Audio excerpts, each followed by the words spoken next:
दुनिया आज जहाँ है वहाँ तक पहुँचने का सपना सपना ही रह जाता अगर किसी ने आगे कदम न बढ़ाया होता। ज़मीन से लेकर सितारों तक का सफ़र सिर्फ एक चीज़ से मुमकिन हुआ है, रॉकेट टेक्नोलॉजी। आज मैं आपको दिखाने वाला हूँ कैसे ये अमेजिंग टेक्नोलॉजी काम करती है और हम एआई के थ्रू इसका फ्यूचर कैसे देखते हैं। दोस्तों, रॉकेट सिर्फ एक मशीन नहीं है, ये इंसान के सपने को स्पेस तक ले जाने का ज़रिया है। आज हम देखेंगे रॉकेट्स कैसे काम करते हैं, किस टेक्नोलॉजी का यूज़ होता है और क्या फ्यूचर में एआई पावर्ड रॉकेट्स इंसानों को स्पेस मिशंस से रिटायर कर देंगे।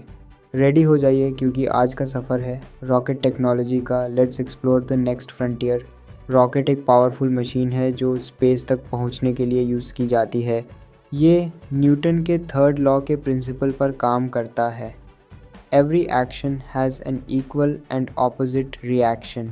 या जब रॉकेट के फ्यूल को बर्न किया जाता है तो गैसेस ऊपर निकालती हैं और उसी फोर्स से रॉकेट स्पेस में धक्का खाता है। एक इंटरेस्टिंग फैक्ट ये है कि रॉकेट को लॉन्च होने के लिए एस्केप वेलोसिटी तक पहुंचना पड़ता है जो लगभग 112 किलोमीटर्स पर सेकंड होती है। ये स्पीड अर्थ के ग्रेविटेशनल पुल को ओवरकम करने के लिए ज़रूरी होती है।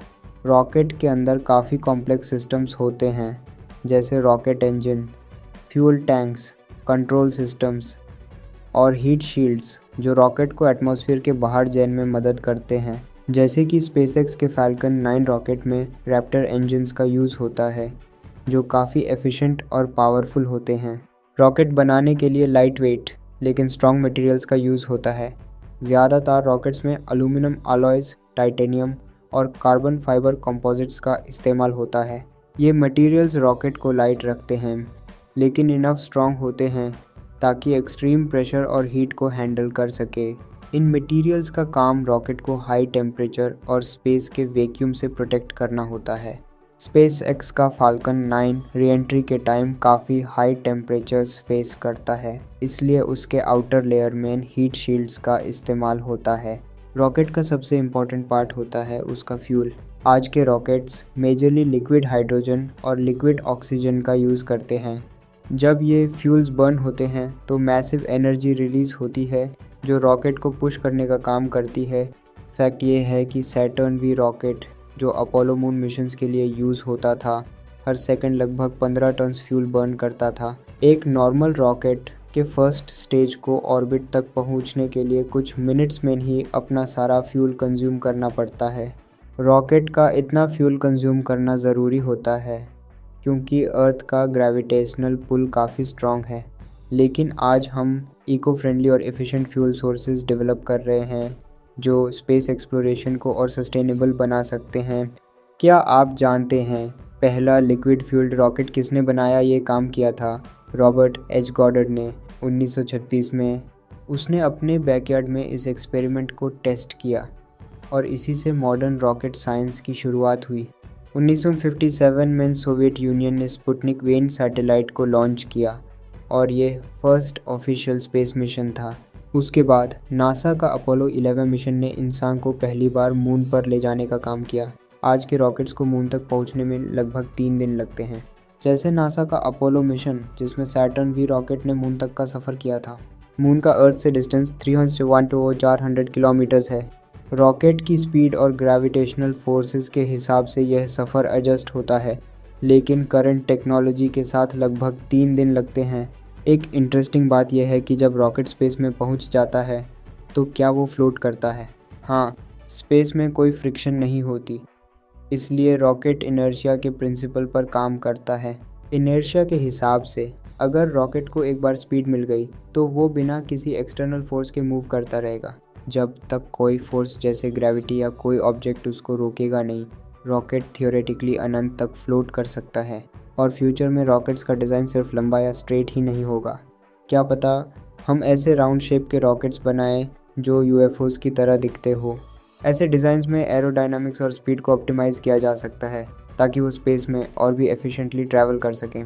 राउंड या डिस्क शेप्ड रॉकेट्स ज़्यादा स्टेबल हो सकते हैं और स्पेस के वैक्यूम में एफिशिएंट फ्यूल कंजम्पशन के लिए भी परफेक्ट होंगे। फ्यूचर के रॉकेट डिज़ाइंस बिल्कुल अलग हो सकते हैं। और ये हमारे स्पेस एक्सप्लोरेशन को और भी आगे ले जाएंगे।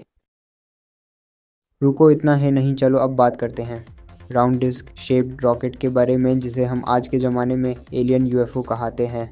क्या वह ह्यूमन टेक्नोलॉजी हो सकती है, या फ्यूचर में हम ऐसा बना सकते हैं? तो चलो जानते हैं। क्या ज़रूरी है कि जो round disc shaped flying objects UFOs हम अक्सर देखते हैं वो सिर्फ एलियन टेक्नोलॉजी हो? आज तक का जो स्पेस एक्सप्लोरेशन है वो लीनियर और सिलिंड्रिकल रॉकेट डिज़ाइंस पर बेस्ड है, जैसे फाल्कन 9, सैटर्न वी या सोयूज़। लेकिन फ्यूचर में हम टेक्नोलॉजी के माध्यम से नए डिज़ाइंस और कॉन्सेप्ट्स एक्सप्लोर कर सकते हैं जो स्पेस ट्रैवल को और भी एफिशिएंट बना सके। डिस्क शेप्ड या राउंड स्पेसक्राफ्ट का डिज़ाइन थियोरेटिकली स्पेस ट्रैवल के लिए ज़्यादा एफिशिएंट हो सकता है, स्पेशली जब हम स्पेस के वैक्यूम में हाई स्पीड्स पर ट्रैवल कर रहे हो।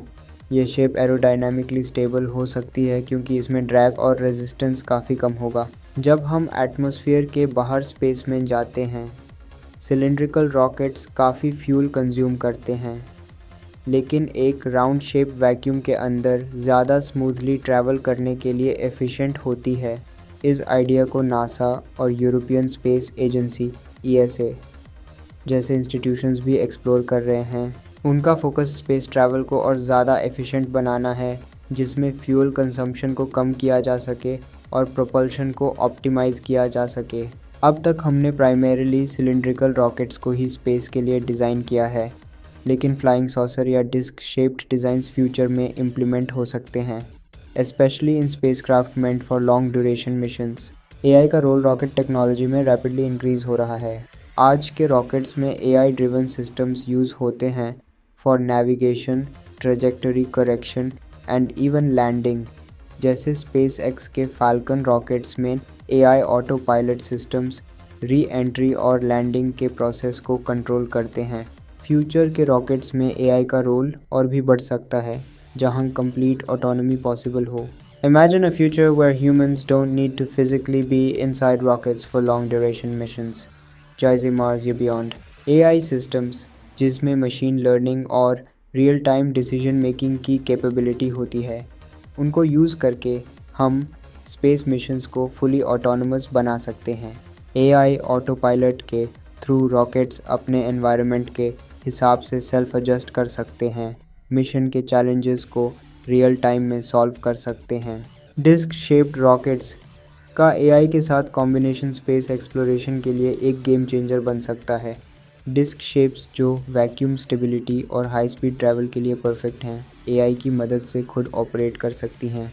ये स्पेसक्राफ्ट एआई के ज़रिए कंटिन्यूअसली अपने मिशन गोल्स को अडेप्ट करेंगी, whether it's adjusting their flight path, optimising fuel usage या एनवायरनमेंटल हैज़र्ड्स को अवॉइड करना। एआई के इंटीग्रेशन के साथ हम इन स्पेसक्राफ्ट्स को लॉन्ग डिस्टेंस या इवन इंटरस्टेलर मिशंस के लिए डिज़ाइन कर सकते हैं, क्योंकि इंसानी लिमिटेशन के बिना AI systems efficiently monitor, operate और इवन सेल्फ रिपेयर कर सकते हैं। इसलिए फ्यूचर में हम रॉकेट मिशंस को ह्यूमन फ्री बना सकते हैं, स्पेशली डेंजरस या लॉन्ग टर्म मिशंस में। टाइम ट्रैवल अभी के लिए सिर्फ थ्योरेटिकल है, लेकिन आइंस्टाइन के थ्योरी ऑफ रिलेटिविटी के हिसाब से थियोरेटिकली हाई स्पीड ट्रैवल के साथ टाइम डायलेशन पॉसिबल हो सकता है। जब एक स्पेसक्राफ्ट लाइट के करीब स्पीड पर ट्रैवल करता है, तो उस स्पेसक्राफ्ट के अंदर का टाइम स्लो हो जाता है compare to someone on earth. ये फिनोमेनन को हम टाइम डिलेशन कहते हैं। अब तक हमारे रॉकेट्स लाइट के स्पीड के आसपास भी नहीं जा पाए हैं, लेकिन नासा और प्राइवेट कंपनीज जिसमें स्पेस एक्स, ब्लू ओरिजिन और रॉकेट लैब जैसे प्लेयर्स हैं, वो फास्टर प्रोपल्शन सिस्टम्स को डेवलप करने पर काम कर रहे हैं। आयन प्रोपल्शन और न्यूक्लियर प्रोपल्शन सिस्टम्स जैसे फ्यूचरिस्टिक टेक्नोलॉजीज़ को एक्सप्लोर किया जा रहा है, जो फ्यूचर में स्पेसक्राफ्ट्स को एक्सट्रीम स्पीड्स पर पुश कर सके। तो ये बिल्कुल संभव है कि फ्यूचर में जो डिस्क शेप्ड स्पेसक्राफ्ट्स या फ्लाइंग सॉसर्स दिखते हैं, वो एलियन टेक्नोलॉजी नहीं, बल्कि हम इंसानों के बनाए हुए हो सकते हैं। स्पेसक्राफ्ट डिज़ाइन में एआई इंटीग्रेशन और high speed propulsion systems future की एक नई दिशा दिखा रहे हैं। डिस्क शेप्ड रॉकेट्स जो फुली एआई ड्रिवन हैं वो लॉन्ग डिस्टेंस या डेंजरस स्पेस मिशंस के लिए बनाए जा सकते हैं। ऑटोनोमस स्पेसक्राफ्ट्स जो रियल टाइम में अपने मिशन को एडजस्ट कर सकें बिना किसी ह्यूमन इंटरवेंशन के, फ्यूचर में इंटरप्लैनेटरी ट्रैवल का एक प्राइमरी मीडियम बन सकते हैं। स्पेस टेक्नोलॉजी में आज हम जहां खड़े हैं, कल वो साईफाई लगता था। एआई जो एक टाइम पर सपना था, आज रियलिटी है। इसी तरह राउंड डिस्क शेप्ड रॉकेट्स जो फुली एआई ऑपरेटेड हैं, स्पेस एक्सप्लोरेशन का अगला कदम हो सकते हैं। ये ज़रूरी नहीं कि जो हमें आज दिख रहा है वो एलियन हो। फ्यूचर में इंसान की टेक्नोलॉजी इतनी एडवांस हो सकती है कि हम अपने ही सपनों को सच करते हुए डिस्क शेप्ड स्पेसक्राफ्ट्स के थ्रू स्पेस या शायद एक दिन वक्त में भी ट्रैवल कर सकें। दोस्तों, रॉकेट टेक्नोलॉजी ने सिर्फ स्पेस तक नहीं बल्कि इंसान के सपनों को नई उड़ान दी है। हर रॉकेट लॉन्च के साथ हम अपनी लिमिट्स को तोड़ते जा रहे हैं और सपनों को हकीकत में बदलने का सफ़र यही से शुरू होता है। अब सवाल आपसे, क्या मुझे ऐसे और वीडियोस बनाने चाहिए या इस सीरीज़ को यहीं ख़त्म करके कुछ नया एक्सप्लोर करना चाहिए? आपका फ़ीडबैक मेरे लिए बहुत मायने रखता है। और हाँ, अगर अब तक आपने सब्सक्राइब नहीं किया तो ज़रूर कर लेना, क्योंकि 100 सब्सक्राइबर्स होने पर एक स्पेशल वीडियो आने वाला है।